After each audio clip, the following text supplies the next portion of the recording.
Bismillahirrahmanirrahim. Alhamdulillah wassalatu wassalamu ala Rasulillah wa ala alihi wa sahbihi wa mawalah.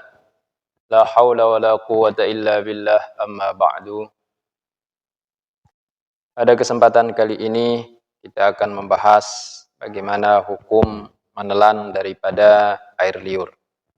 Apakah menelan air liur itu dapat membatalkan puasa ataukah tidak? Di sini dijelaskan hukum ibtila'ir riqi, hukum menelan air liur.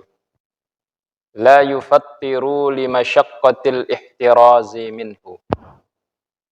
Jadi menelan air liur itu tidak membatalkan puasa karena memang sulit untuk menghindarinya. Sulit untuk menjaga supaya kita tidak menelan air liur itu sangat sulit sekali. Sehingga menelan air liur itu tidak sampai daripada membatalkan puasa wajib ataupun puasa sunnah. Bisalasati syurutin. Tapi dengan 3 syarat.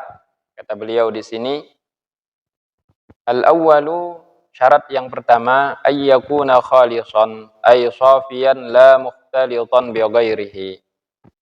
Hendaknya air liur yang dia telan itu murni air liur, tidak bercampur dengan sesuatu yang lain. Artinya air liur tanpa ada campuran dengan benda-benda yang lain atau air-air yang lain. Entah itu air mata atau air hidung, artinya murni air liur, tidak bercampur dengan sesuatu yang lain. Falaw ibtala'a ar-riqal mukhtalita bi nahwi sibgin aw bi ghairihi batala shaumuhu. Andai kata seorang yang berpuasa itu menelan air liur yang bercampur dengan sesuatu, misalnya air liur yang dia telan itu air liur yang bercampur dengan celup atau bercampur dengan darah atau bercampur dengan air mata, air hidung, atau air biasa, maka puasanya bisa menjadi batal. Kemudian wasani, syarat yang kedua, air liur baru dia tidak membatalkan puasa manakala ditelan, ayyakuna tahiran la mutanajjisan. Air liur itu harus suci, tidak terkena oleh najis. Jadi kalau air liurnya masih suci, itu tidak bisa membatalkan puasa manakala ditelan. Tapi manakala bercampur dengan sesuatu yang najis, misalnya bibirnya berdarah, kemudian darahnya masuk ke mulutnya, bercampur dengan air liurnya, kemudian dia telan, maka itu bisa membatalkan puasanya. Karena air liurnya sudah mutanajjis.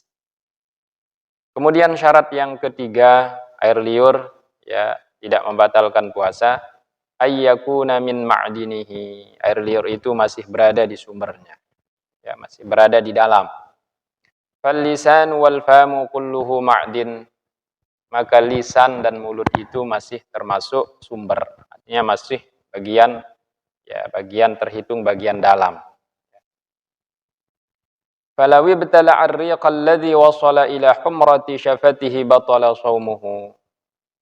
Kalau orang yang berpuasa itu menelan air liur yang sudah sampai kepada merah bibirnya, sudah sampai kepada bibirnya bagian bibirnya yang merah, artinya bagian bibirnya yang luar, air liurnya sudah sampai kepada bagian bibir yang luar, batala shaumuhu, maka batallah puasanya. Artinya selama air liur ini murni, selama dia itu tidak bercampur dengan najis, selama masih berada di dalam mulut, maka tidak masalah dia itu ditelan.